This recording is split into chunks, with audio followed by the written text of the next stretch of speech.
کہ تم اپنی طرف سے اسلامی تاریخ کنگال کے دیکھو کہ اسلام میں منافقت کی بنیاد، یا جسے کہا جائے کہ تیسری ایک قسم، پہلے تو دو تھے نا، یا پکا مسلمان ہوتا تھا یا پکا کافر ہوتا تھا. آپ بتائیے جو تیسری قسم ہے جو اوپر سے جناب مسلمان ہو اور اندر سے کافر ہو، یہ کب سے شروع ہوا ہے؟ تو تمام پڑھے لکھے بندے جو تاریخ جانتے ہیں وہ کہیں گے جی ہجرت کے بعد شروع ہوا ہے. جب اسلام کو سربلندی ملی تو لوگ دنیاوی مفاد کے لیے اوپر سے مسلمان ہو گئے، اندر سے وہی رہے جو پہلے تھے. میں یہ کہنا چاہتا ہوں اگر یہ بات ہے تو پھر بتائیے اس کے ایمان کی عظمت پہ کون اعتراض کر سکتا ہے جس نے سب سے پہلے آزاد مردوں میں نبی رحمت کا کلمہ پڑھا ہے؟ اچھا اس سے بھی آگے چلیں گے. ہجرت کی رات پورا مکہ، کسی کو نہیں پتا سرکار نے کدھر جانا ہے کہاں جانا ہے. دو شخصیات کو پتا ہے، ایک کو میرے آقا نے اپنے بستر پہ لٹا کے فرمایا یہ امانتیں لوگوں کی سپرد کر کے آنا ہے، اور دوسرا وہ ہے جس کو اپنے ساتھ لے کے میرے آقا مدینے آئے. میں یہ کہنا چاہتا ہوں کہ ہجرت کی رات صدیق اکبر پاک کو میرے آقا نے اعتبار کر کے اپنے ساتھ رکھا. جس پہ اللہ کو اعتبار ہے، رسول اللہ کو اعتبار ہے، کسی نشئی کو اعتبار نہیں، تو ہم اس کے مرض کا کیا علاج کر سکتے؟ کہتے ہیں جی میں نہیں مانتا، بھی تو نہ مان تو کیا ہوتا ہے. یہ ہم پڑھتے تھے قبلہ امیر المجاہدین کے پاس، یہ سن 2000 کی یا 1999 کی بات ہے، تو استاد ایک مثال دیتے تھے ایسے لوگوں کے لیے کہ ایسوں کی مثال بالکل ایسے ہے کہ چمگادڑ دن کو الٹا لٹکا ہوتا ہے. کسی نے پوچھا دن کو تو باہر کیوں نہیں نکلتا؟ کہتا ہے میں نو سورج دا منہ چنگا نہیں لگتا، میں باہر نکلیا تو انہیں غائب ہو جانا، انہیں تباہ و برباد ہو جانا، انہیں ختم ہو جانا. آپ مجھے بتائیں کہ اس کے الٹا لٹکنے سے کوئی سورج کی چمک میں فرق نہیں آ بھی نہیں سکتی. اس لیے ہم کہتے ہیں ان ذمہ دار اداروں کو، ان شر پسندوں کو لگام دیجئے، ان کا کلا کما کیجئے. کوئی گستاخ صحابہ ہو، گستاخ اہل بیت ہو، گستاخ ائمہ اطہار ہو، گستاخ بنات طیبات ہو، گستاخ ازواج مطہرات ہو، اس کی گردن کو دبوچنا آپ کی ذمہ داری ہے. واللہ آپ رسول عربی کی عزت کی بات کریں، اللہ آپ کی عزت کو آسمانوں تک پہنچا دے. پڑھیے جی قرآن. سبحان اللہ بل کر کے آکو یار. میں نے لگتا تسی چار تقریرہ کر کے آئے ہو، میں بالکل نالوں اٹھ کے آئے ہوں. اچھی سبحان اللہ. خالق کائنات نے ارشاد فرمایا محمد رسول اللہ والذین معه اشداء علی الکفار رحماء بینہم. میرے مالک نے فرمایا یہ میرے محبوب محمد اور ان کی معیت میں رہنے والے، ان کی خوبی ہے یہ کافروں پہ سخت ہے مگر آپس میں رحم دل ہے. آج بھی کوئی اسلام و ایمان کا دعویٰ کرتا ہے، اگر اس میں یہ عادت پائی جاتی ہے اس کی سختی غیروں کے لیے ہے، اس کی نرمی مسلمانوں کے لیے ہے. سمجھنے کے جناب اعلیٰ یہ نبی رحمت کا جناب اعلیٰ سچا غلام ہے. اگر اس کی عادت بالکل الٹ ہو جائے، غیروں کو چائے پلا کے بھیجے اور ناموس رسالت کے پہرے داروں کو جیلوں میں ڈالے، اغیار اور ملک دشمن کو جناب اعلیٰ پروٹوکول دے، گستاخان رسول کو عزت کے ساتھ رہائی دے، اور ناموس رسالت کے پہرے داروں کو جناب اعلیٰ پابند سلاسل کرے، گردواروں پہ 14 ارب لگا دے اور مسجدوں کو 1400 کا بجلی کا بل بھی معاف نہ کرے. تو ایسے لوگوں سے دامن چھڑائیے. ایسے لوگوں کا نبی رحمت اور ان کی آل سے کوئی تعلق نہیں ہے، آل نبی سے ان کا تعلق ہوگا جن کا مزاج بھی حسینی ہو کہ میرے اور آپ کے امام عالی مقام یزید کی بیعت کا انکار فرماتے ہیں. حضرت بیان فرما رہے بڑا خوبصورت فرمایا میرے جیسا بندہ اس جیسے کی بیعت نہیں کر سکتا. یہ جملہ اپنے ولید بن عتبہ بن نبی سفیان کو کہا، یہ کہہ کہ آپ باہر تشریف لے آیا اور آپ جناب اعلیٰ تیاری فرما کے مدینہ چھوڑتے ہیں. کس لیے مدینہ چھوڑا ہے؟ تاکہ میرے جیسے بزدل کو تھوڑا حوصلہ مل جائے. کبھی تمہیں بھی گھر چھوڑنا پڑے، کبھی بستے گھروں کو تالا لگانا پڑے، ذرا ہماری قربانیوں کو دیکھ لینا۔ تمہارے گھر اس گھر سے قیمتی نہیں ہو سکتے جس گھر میں جنتی جوانوں کا سردار رہتا تھا، ہم نے اس کو بھی تالے لگائے ہیں۔ تمہاری گلیاں ان گلیوں سے قیمتی نہیں ہو سکتی جن گلیوں میں رسول عربی کے کانوں پہ بیٹھ کے حسنین کریمین سیر کیا کرتے تھے۔ تمہاری مایا اس ماں سے بہتر نہیں ہو سکتی جو اپنے بیٹے کو لوری بھی دیتی تو اللہ کے قرآن کی لوری دیتی۔ یہ ساری چیزیں میرے آقا حسین نے اپنے کردار سے آپ کو اور مجھے اور قیامت تک آنے والے مسلمان کو سمجھا دیا۔ جب مشکل وقت آ جائے، ایک طرف آستانہ ہو، مریدین ہو، ایک طرف مفادات ہو، وہ ساری چیزیں چھوڑ کے تم میدان عمل میں حضور کی عزت و ناموس کے لیے ان سادات کی طرح کھڑے ہو جانا، اور یہ مت سوچنا آستانے کا کیا بنے گا، یہ کہنا کہ یہ آستانے ملے بھی حضور کے نام پہ تھے، ہم قربان بھی حضور کے نام پہ کرنا چاہتے ہیں۔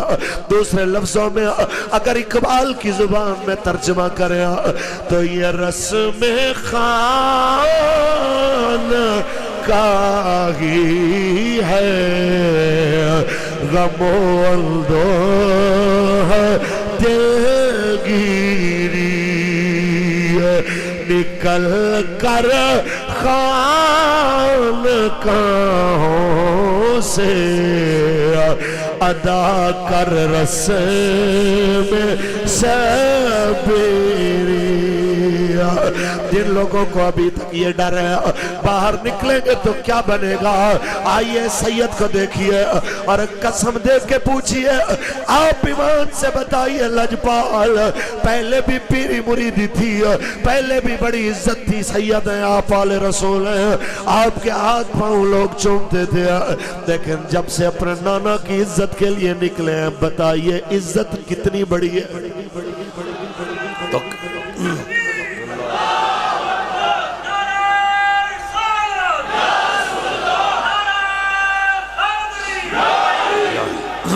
جناب اعلیٰ آج آپ کو نظر آئے گا اغیار بھی ان لوگوں کو سلام کرتے ہیں جو نبی رحمت کی ناموس کے لیے میدان میں کھڑے ہوتے ہیں، یہی پیغام دینے کے لیے واہ حسین کانفرنس منعقد کیا تاکہ بتایا جائے کبھی وقت آ جائے تالے لگانے ہیں ہم حاضر ہیں جی، کبھی وقت آ جائے گھر چھوڑنا ہے جی ہم حاضر ہیں، کبھی وقت آ جائے بچے دینے اسلام کے لیے، گھر دینا ہے، مال دینا ہے، وقت دینا ہے، ادارہ دینا ہے، ہم سب کچھ اسلام کے لیے نبی رحمت کے دین کے لیے دینے کے لیے تیار ہیں۔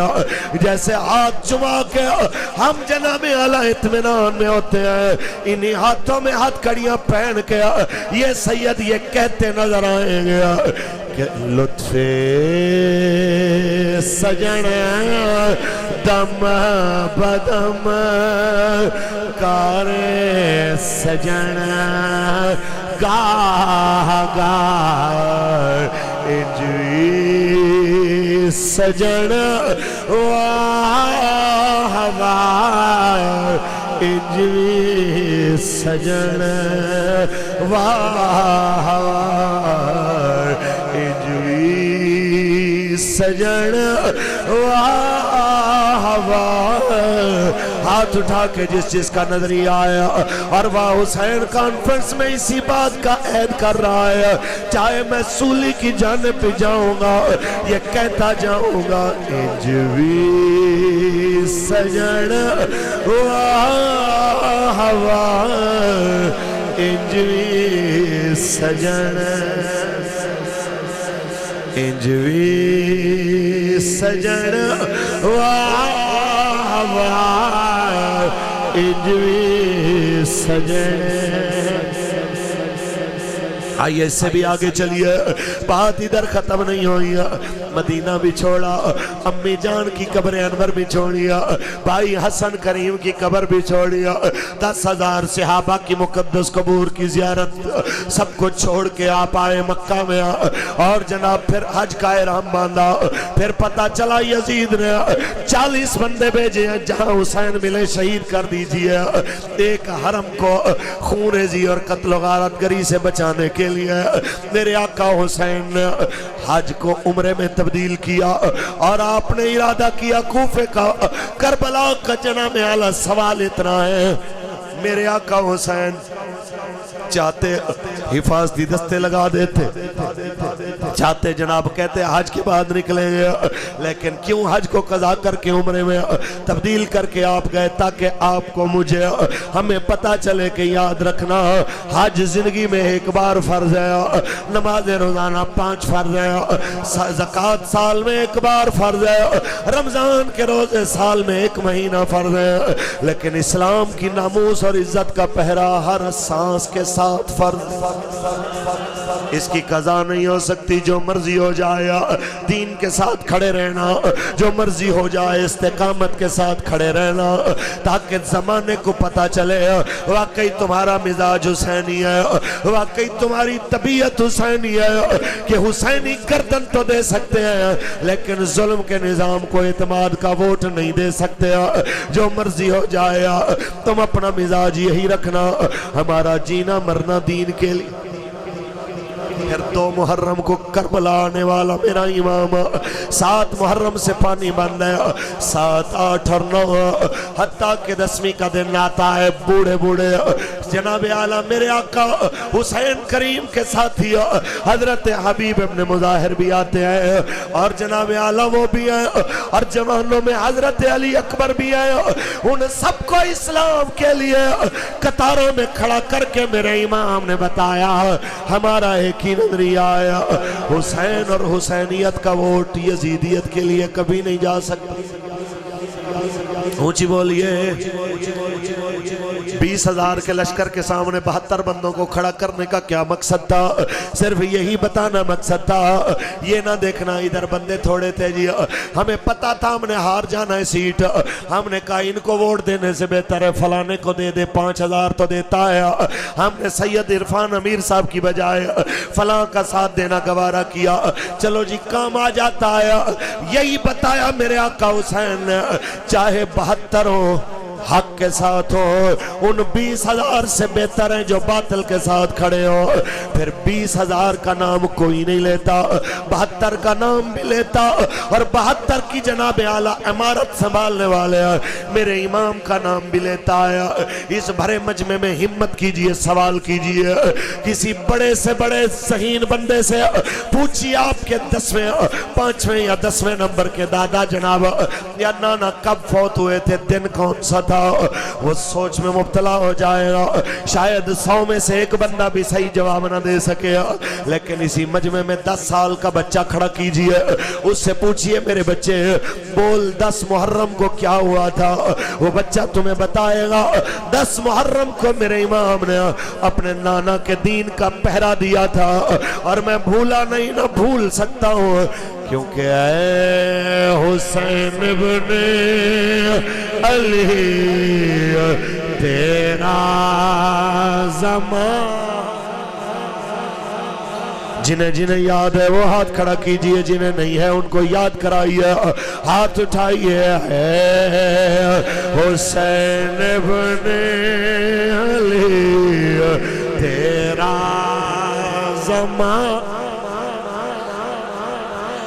چھوڑ کے طیبہ تیرا کربل میں جان، اے حسین ابن علی تیرا زمانہ یاد ہے، چھوڑ کے طیبہ تیرا کربل میں جان۔ تاجدار ختم نبوت، تاجدار ختم نبوت. آئیے ذرا توجہ کیجئے، یہی بات ختم نہیں ہوئی، آگے چلی ہے بات اور کتنی بڑی ہے کہ حضرت حبیب ابن مظاہر جیسے بوڑھے ساتھی وہ بھی قربان، حضرت غازی عباس جیسے وفا کے پیکر وہ بھی قربان، حضرت علی اکبر جیسی شخصیت جنہیں دیکھیں تو لوگ کہیں شبیہ مصطفیٰ، جنہیں شبیہ رسول لوگ کہیں ان کی شکل دیکھیں رسول اللہ کی یاد آ جائے.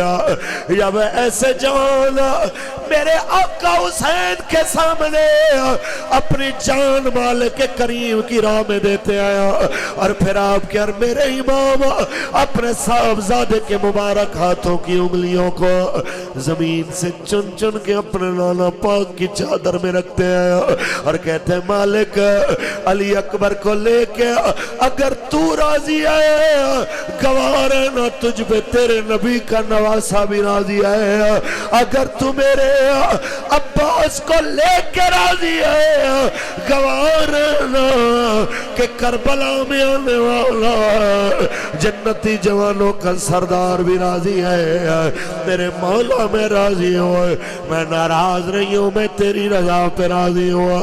اس موقع پہ بھی جناب اعلیٰ اللہ کی رضا پہ راضی رہنا، پھر اپنی جان اپنے مالک کے حضور پیش کرنی.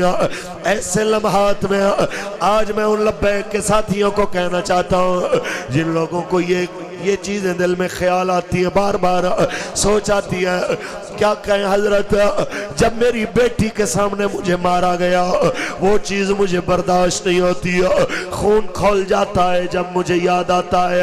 جب میری بہن کے سامنے مجھے مارا گیا، جب میرے بیٹوں کے سامنے مجھے زد و خوف کیا گیا، میں ان سب کو کہنا چاہتا ہوں آپ اور میں کروڑوں بار زندہ ہوں، کروڑوں بار مرے اس خاک کے برابر بھی نہیں جہاں سے میرے امام ایک بار گزرے، یہاں سے میرے امام کی سواری ایک بار گزری ہے. ذرا سوچئے اسی دین کی خاطر میرے اور آپ کے امام سجدے میں سر کٹاتے ہیں جب خیمے کے دروازے خیمے کے پردے سے اس پردے کے سوراخوں سے میرے امام کو ان کی بیٹی سیدہ سکینہ بھی دیکھ رہی ہوگی، جب سیدہ زینب سلام اللہ علیہ وہ بھی دیکھ رہی ہوگی. میرے امام سجدے میں ہو گیا جب گردن پہ خنجر چل رہا ہوگا، جب سید زادیوں کی زبان پہ ہوگا اِنَّ لِلَّهِ وَإِنَّا إِلَيْهِ رَاجِعُونَ.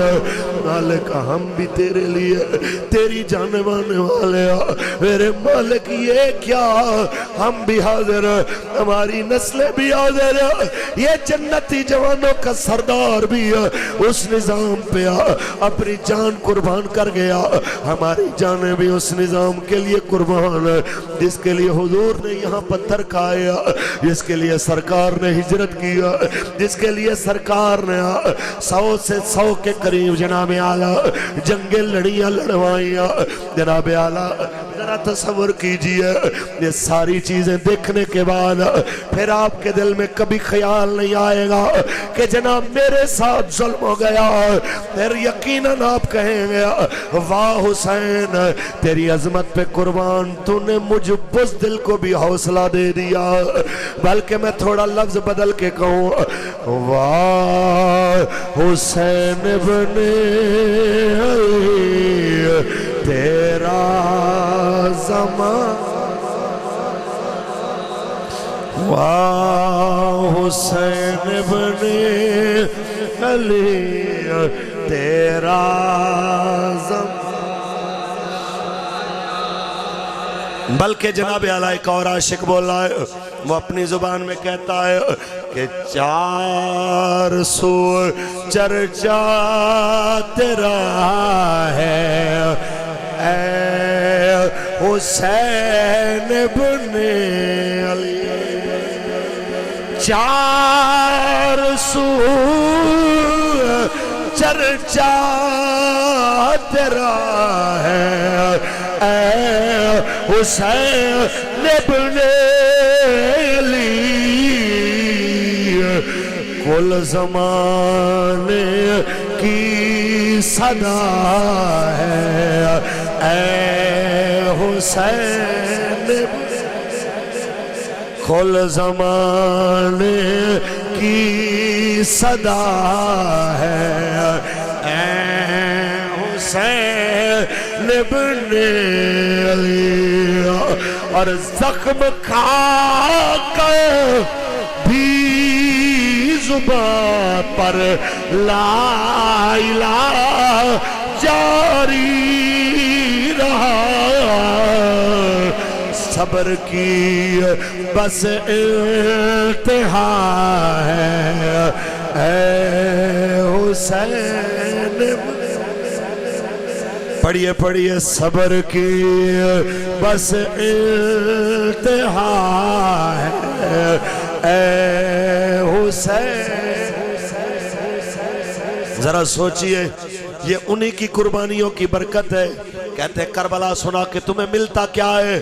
میں نے کہا آج بھی فلسطین کے اندر یہودی ٹینکوں کے سامنے ایک 8 سال کا بچہ ہاتھ میں پتھر لے کے اس کے ٹینک کو مار کے کہتا ہے میں تیرا غلام نہیں، میں آزاد ہوں، تو سمجھ لیجئے میرے امام کی کربلا کا فیض آج بھی چل رہا ہے۔ آج بھی ہاتھ میں ڈنڈے اور پتھر لے کے 1 سال سے زیادہ خاص طور پہ اور 70 سال سے عام طور پہ کشمیری ظلم و ستم سہ کے ہاتھ میں پتھر لے کے ہندو بنیے کی گولیوں کا سامنا کر کے آزادی کی جنگ لڑ رہا ہے، تو سمجھ لے میرے حسین کا فیض آج بھی چل رہا ہے۔ آج بھی 3 لاکھ سے زیادہ برما کے مسلمان اپنی جانوں کے نذرانے دے چکے ہیں، ان کی اولادیں آج بھی روہنگیا میں اللہ اکبر کی صدا دے رہی ہیں، تو سمجھ لے میرے امام کا فیض آج بھی جاری ہے۔ اور میں کل مل کے آیا اس سیفی بھائی کو جس کو آپ نے دیکھا ہوگا فیض آباد میں پولیس والوں نے ایمبولنس سے نکال کے بار تدوکوب کیا اور مارا، اس کو میں ملا، میں نے کہا ہمت تو نہیں ہاری ہے؟ کہتا ہے خدا کی قسم وہی ماری تو میری سند ہے کہ میں قبر میں جاؤں گا لوگ کہیں گے یہ وہی ہے جو مار کھا کے بھی کہہ رہا تھا لبیک یا رسول اللہ لبیک۔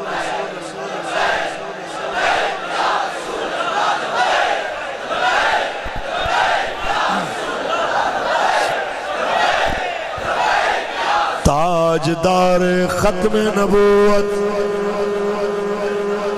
تاجدار ختم نبوت، ہم شکر گزار احسان مند مولا حسین آپ کے، آپ نے مجھ جیسے بزدلوں کو حوصلہ دیا، اونچی بولیے، ہم جیسے کمزوروں کو آپ نے حوصلہ دیا۔ اللہ، میں نے جیل میں تھے تو استادوں سے میں نے کہا 1-2 دفعہ، میں نے کہا استاد جی کیا بنے گا؟ پہلے کہا تو وہ چپ رہے نا کہ چلو یہ خود ہی بک بک بند کر دے اپنی، کیا بات کر رہے۔ میں نے دوسری بار پوچھا، میں نے کہا استاد جی کیا بنے گا؟ کہتا اب یہ بدتمیزی والا جملہ نہیں بولنا، کیا بنے گا؟ یاد رکھ کیا یہ کم ہے کہ ہم جو کہتے تھے وہ پورا ہو جائے گا؟ کیا ہی مزہ ہو کہ ہمارا جنازہ یہاں سے نکلے اور لوگ کہیں واقعی یہ حضور کے لیے جیے اور حضور کے لیے مر گئے۔ وہ میں نے پھر حضرت کے سر میں تیل لگا رہا تھا تو زخم تھے، اس وقت وہ نیلے ہو چکے تھے، نشان تھے نیلے، تو میں نے کہا حضرت یہ کیا ہے؟ کہتے ہیں جب مجھے گرفتار کر رہے تھے تو بچے کچھ میرے اوپر آ کے گر گئے نا مجھے بچانے کے لیے، تو ان کو ڈنڈے مار رہے تھے۔ میں نے کہا ان کو نہ مارو، ان کا قصور نہیں ہے، قصور میرا ہے جن کو اس کام پہ میں نے لگایا، ان کو نہیں مارنا۔ تو کہتے پھر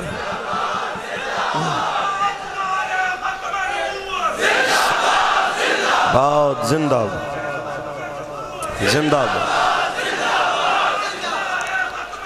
زندہ